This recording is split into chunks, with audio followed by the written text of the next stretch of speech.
Berlatar di 2092, keadaan bumi semakin buruk setelah pepohonan tidak lagi tumbuh. Polusi udara yang memburuk membuat manusia semakin sulit untuk bertahan hidup.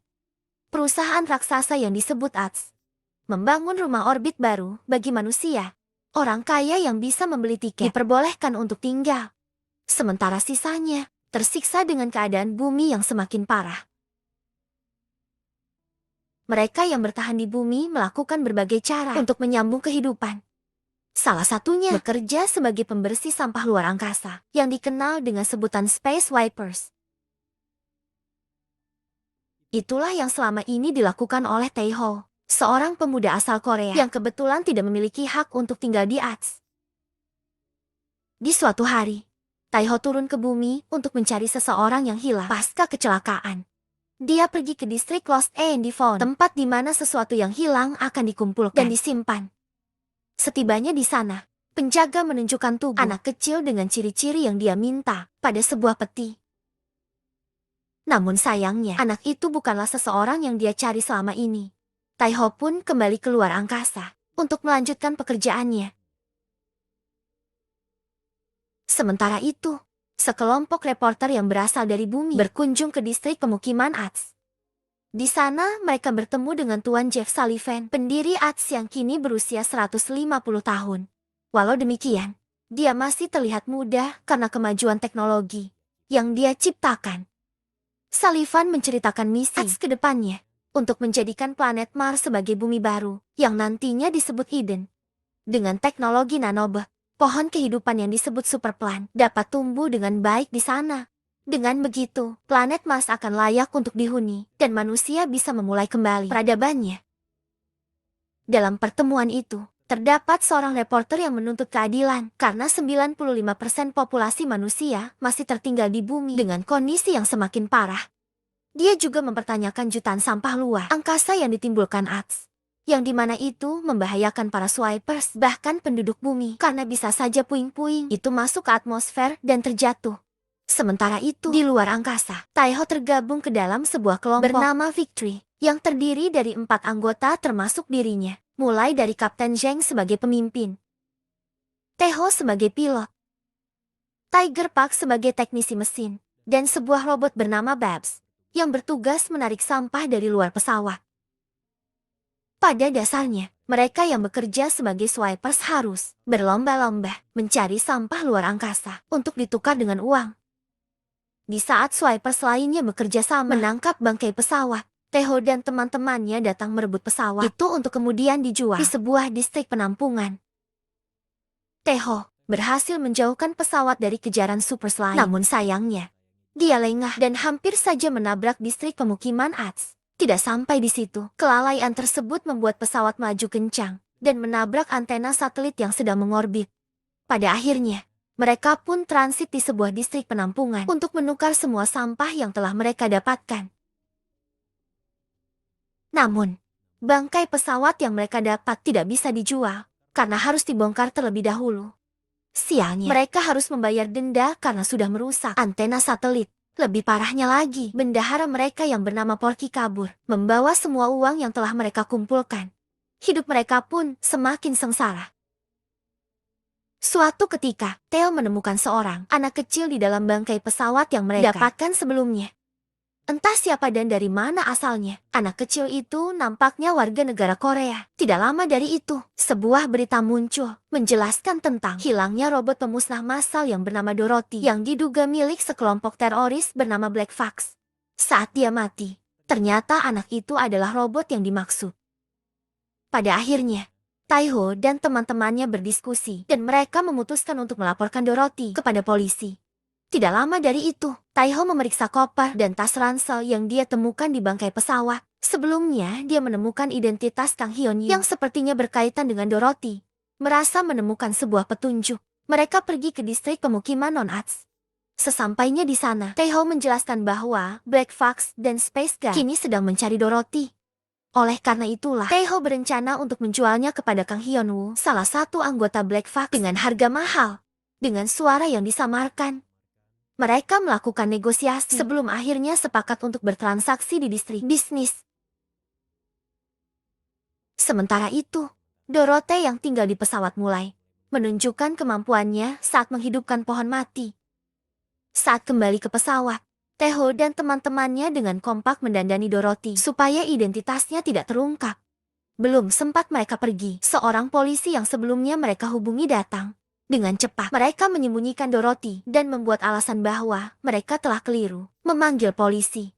Kapten Zhang menjebaknya dan membuatnya seolah-olah menerima suap karena takut akan dilaporkan. Polisi itu pun pergi meninggalkan mereka. Singkat cerita, Taeho dan Tiger tiba di tempat transaksi ketika Kang Hyunyu muncul dan memberikan uangnya. Space War ternyata sudah siap menembak Dorothy dari kejauhan. Belum sempat bertransaksi, Dorothy yang mereka bawa ke dalam tas menghilang. Mereka semua panik. Sementara Dorothy berjalan dengan santai ke tengah-tengah pesta di distrik bisnis itu. Semua orang yang melihat Dorothy terdiam sebelum akhirnya mereka pergi saat Space Guard menembakinya. Dengan cepat, Taeho menyelamatkan Dorothy, sementara Kang Yono terpaksa harus pergi dan membawa kembali uangnya. Mengejutkannya, Dorothy mampu menghalau tembakan senjata hanya dengan menatapnya. Kapten Zhang yang melihatnya terkejut dan bertanya-tanya, robot apa sebenarnya ada roti itu? Setelah berhasil melarikan diri, mereka tidak habis pikir kenapa Space Guard mengetahui rencana mereka. Kapten Zhang menduga bahwa Space Guard telah menyadap mereka saat bernegosiasi. Tidak lama dari itu, terungkap bahwa nama asli Dorothy adalah Codename. Kang Yono pernah menjelaskan bahwa Codename hanya akan meledak jika diberi perintah. Oleh karena itulah, para kru tidak lagi cemas berada di sisinya. Tidak lama dari itu, Cotton dan Taeho memetik tomat yang sebelumnya dihidupkan. Setelah itu, mereka menjualnya di hanggar pesawat. Orang-orang di sana sangat suka karena sudah lama tidak memakan makanan organik. Singkat cerita, para kru semakin dekat dengan coding. Salah satunya adalah Babs yang banyak bercerita tentang kisah-kisah masa lalu. Mulai dari dirinya. Dulunya dia adalah pasukan robot militer yang banyak melakukan peperangan. Kapten Zhang menemukannya di pusat daur ulang, lalu memperbaikinya. Kapten Zhang sendiri dulunya adalah pelajar yang dilatih sebagai insinyur. Ia sangat pintar dan pandai membuat sesuatu. Paman Tiger. Dia adalah pemimpin kartel narkoba yang punya cita-cita mulia, di mana uang penjualannya dia sumbangkan kepada anak-anak miskin yang ada di bumi. Yang terakhir, Taeho. Dulunya dia adalah komandan Space Guard pertama di ATS. Suatu ketika, Taeho menemukan bayi saat dia menyerang pesawat ilegal dan akhirnya merawat bayi tersebut. Bayi itu diberi nama Sunyi, yang ternyata tidak bisa mendengar. Dokter menjelaskan bahwa telinganya rusak karena suara yang sangat kencang. Menyadari itu adalah salahnya. Taeho menyesal dan dia tidak bisa menyakiti siapapun lagi sejak saat itu. Oleh karena itulah, BTS memecatnya karena tidak mematuhi perintah.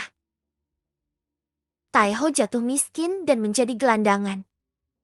Di suatu waktu, kecelakaan di distrik pemukiman membuat Sunji terlempar ke angkasa. Naasnya, Taeho tidak punya uang untuk menyewa jasa pencarian. Dan oleh karena itulah, dia selalu berusaha mencari uang sebanyak mungkin untuk mencari putrinya itu. Singkat cerita, Taeho mendapat panggilan dari Black Fox untuk melanjutkan transaksi mereka. Dan kali ini tempatnya di distrik pangkalan senjata. Tak berselang lama, ketika Codename pergi ke toilet umum, seorang pria bertopeng menculiknya. Semua kru panik dan mulai mengejar sumber teriakannya. Ketika Taeho menemukan Codename dan merebutnya, dia terkepung oleh penculik lain dengan kostum yang sama. Untunglah mereka semua bukan tandingannya Tiger.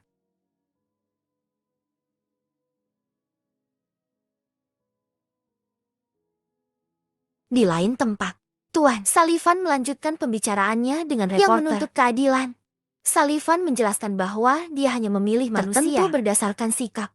Dia tidak mau dunia baru buatannya diisi oleh orang-orang tidak bermoral yang pada akhirnya akan menyulut peperangan, seperti di masa lalu. Sullivan memberikan pilihan kepada reporter itu untuk membunuh teroris Black Fox yang mereka tangkap. Dengan imbalan, dia akan dipindahkan ke ATS. Saat reporter itu terbujuk rayuannya, Sullivan menjebaknya dan menjelaskan bahwa seperti itulah sifat manusia, egois dan serakah. Pada akhirnya, reporter itu harus meregang nyawa karena dianggap sampah oleh Sullivan. Sementara itu, Kapten Zhang mengumpulkan orang-orang yang menculik Codename. Ternyata ketuanya adalah seorang kasir bernama Karim yang sebenarnya cukup dekat dengan mereka. Dengan kepintarannya, Kapten Zhang berhasil mengungkap identitas mereka yang ternyata adalah anggota Black Fox. Di saat itulah, semuanya terungkap bahwa Black Fox bukanlah teroris. Mereka adalah organisasi anti-ATS yang membelah bumi. Jika Sullivan bisa menghijaukan Mars yang dikenal tandus, kenapa dia tidak menghijaukan bumi dan menyelamatkan banyak orang? Itulah alasan mereka memberontak. Kang Hyun-yu yang menjadi bagian Black Fox dulunya merupakan ilmuwan ATS yang membuat teknologi nanobot, dan Kotnim adalah putrinya. Kotnim ternyata hanya seorang manusia penderita penyakit langka yang dimana sistem sarafnya rusak. Kang Hyun-yu memprogram nanobot itu dan menyuntikannya kepada Kotnim sebagai langkah terakhir untuk menyembuhkannya. Keajaiban yang tidak terduga adalah Kodim bisa berinteraksi dan mengendalikan nanobot sesuka hatinya. Dengan kemampuan itulah Kodim bisa menyembuhkan tanaman berkat nanobot yang dia kendalikan. Selama ini Sullivan berencana untuk menyingkirkan teknologi nanobot termasuk Kodim dan ayahnya supaya teknologi itu tidak bisa diciptakan lagi. Sullivan ingin dianggap sebagai Tuhan yang secara tunggal menciptakan planet baru di Mars. Nanobot Kodim hanya bisa dihancurkan menggunakan bom hidrogen yang sangat panas. Oleh karena itulah, Sullivan sudah menyiapkan bom tersebut di distrik penampungan, yang dimana ledakan itu akan membuat listrik tersebut jatuh ke bumi dan memusnahkan semua umat manusia yang tersisa. Tidak lama dari itu, Space Guard di bawah perintah Sullivan datang ke distrik Neon ATS untuk mencari Kodim. Semuanya berpencar dan terjadi kejar-kejaran. Namun untungnya kru Victory dan Kotmin bisa melarikan diri. Berbagai macam misil mengejar pesawat dan memaksa Taiho untuk melakukan manuver. Namun sayangnya, dia tidak berhasil dan pesawat memasuki titik region sebuah pusat di mana puing-puing luar angkasa berkumpul karena tarikan gravitasi. Di area itu, terdapat nanobot yang mulai menggerogoti pesawat. Namun untungnya Kodim bisa mengendalikan nanobot itu dan menyelamatkan mereka semua.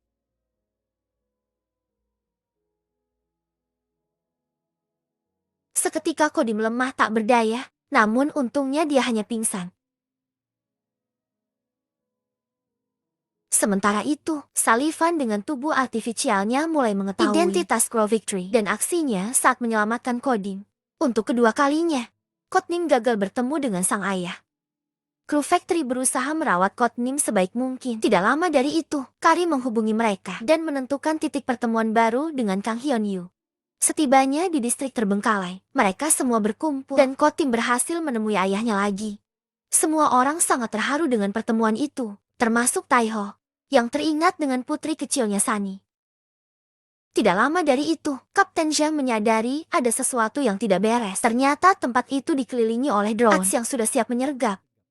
Mereka tidak bisa melarikan diri karena ranjau mengganggu sistem pesawat. Ketika Space Guard muncul, mereka semua membantai kelompok Black Fox dan hanya menyisakan Kotnim beserta kru Victory. Sullivan sengaja melakukan hal itu karena dia mengenal baik siapa mereka. Kapten Zhang adalah satu-satunya orang yang hampir membunuhnya saat memberontak, karena ternyata dia adalah penganut paham anti-ATS. Taiho adalah mantan komandan favoritnya di masa lalu yang sekarang menjadi gelandangan karena tidak mematuhi perintah. Saat itu, Sullivan menjelaskan rencananya untuk meledakkan Kodim menggunakan bom hidrogen yang terpasang di distrik penampungan. Dia akan mengkambing hitamkan Black Fox supaya warga ATS tidak mengetahui kekejamannya. Setelah memberi uang dan kesempatan kepada Victory, Sullivan pergi dan membawa Kodim. Taiho mengambil uang itu tanpa ragu, karena memang itulah yang dia butuhkan untuk mencari putrinya. Sementara Kapten Zhang dan Tiger mulai berempati kepada Kotmin dan sepakat untuk menyelamatkannya. Taiho pergi ke tempat jasa pencarian, di mana akhirnya pihak mereka bersedia mencari putrinya. Saat menunggu, Taiho mengingat kembali masa-masa terakhirnya bersama Sunny. Ketika Taiho melihat tulisan peninggalan putrinya, hatinya tersentuh, dan akhirnya dia kembali ke pesawat untuk menyelamatkan Kodim. Semuanya bersiap di posisi masing-masing. Taiho mengambil kemudi. Tiger Park menyiapkan tenaga mesin. Babs dengan tombaknya bersiaga di luar pesawat. Sementara Kapten Zhang mulai mengeluarkan senjata buatannya. Tanpa sadar, ternyata Space Guard sudah siap menembak pesawat mereka. Namun untungnya mereka masih bisa bertahan. Ketika misil pesawat mulai mengejar, Kapten Zhang menembaki drone ATS dari belakang. Begitu juga dengan Babs yang mulai mengeluarkan ultimate powernya. Dia melompat ke sana kemari dan menghancurkan pesawat satu demi satu. Tidak lama dari itu, Taeho melakukan manuver ekstrim untuk mengelabui misil yang terus mengejar. Setelah berhasil melakukannya, mereka pergi menuju tempat penampungan di mana bom hidrogen itu terpasang, dan kuat yang ditahan di sekitarnya mereka berhasil menemukan Kodin. Namun sayangnya penyelamatan itu tidak berjalan lancar, di mana bom tersebut tidak bisa dijinakkan karena akan meledak saat diretas. Itu artinya tempat tersebut akan tetap jatuh ke bumi, dan satu-satunya cara untuk menyelamatkan Kodin adalah membawanya sejauh mungkin. Tidak lama dari itu, seorang Space War nomor 1 datang menghadang dan mengalahkan mereka. Tiger bangkit dan melawannya sendiri untuk memberikan waktu kepada yang lain. Setelah menjebaknya dan membuat Space Boat itu melayang, Tiger dan yang lainnya berkumpul kembali. Kapten Zheng menyiarkan siaran radio kepada Space Wipers lain bahwasanya tempat penampungan akan jatuh ke bumi dan melenyapkan semua umat manusia. Karena tidak ada pilihan lain, mereka semua bersatu dan membantu Kapten Zheng untuk melawan Ats. Mereka semua bertempur di luar angkasa. Di saat yang sama, penduduk Ats mulai mengetahui kejahatan Sullivan dari rekaman rencananya yang tersebar ke publik. Penduduk di sana yang tidak tahu apa-apa mulai mempertanyakan ketidakadilan tersebut. Di tengah-tengah peperangan itu, Sullivan yang marah karena rencananya dikacaukan mengejar pesawat Victory. Mereka mulai kewalahan ketika Sullivan merubah pesawatnya menjadi robot mematikan. Dia berusaha menangkap Kodim untuk menghancurkannya. Di tengah-tengah kekacauan itu, Peps menerima serangan cukup parah di mana tubuhnya terbelah dua. Ketika Sullivan berhasil membuka bagasi pesawat, dia terkejut karena ternyata bom hidrogen yang dia siapkan ada di dalam bagasi itu. Mengejutkannya, ternyata Kotim sedari awal tidak ada di pesawat tersebut karena dia sudah diserahkan kepada Swipers lainnya sebelum peperangan terjadi. Semua rencana ini adalah misi bunuh untuk menyelamatkan Kodim dan umat manusia setelah mereka cukup jauh. Bom meledak menghanguskan Sullivan dan semuanya yang ada di sana. Ketika para Swipers lainnya berduka, Courtney mengeluarkan kekuatan nanobotnya dan membawa pesawat Victory kembali. Ternyata bom hidrogen sekalipun tidak bisa menghancurkan teknologi nanobot.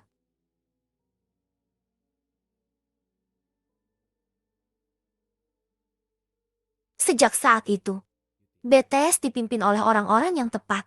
BTS menyatakan permintaan dan berjanji akan menghijaukan bumi dengan teknologi nanobots-nya.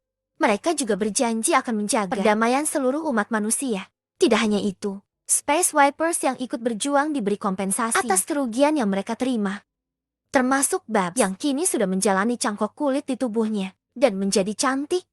Kru Victory akhirnya menemukan sosok Porky, bendahara yang sudah membawa kabur uang mereka.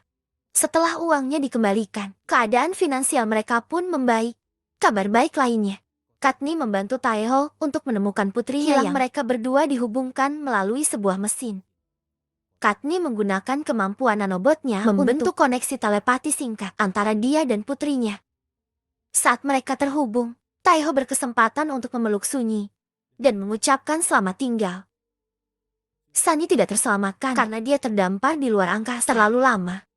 Sunny telah meninggal, namun untungnya nanobot Courtney bisa menafsirkan data dari pikirannya dengan cara mengaktifkan kesadarannya untuk beberapa detik. Dengan begitu, dia bisa berpamitan dengan ayahnya.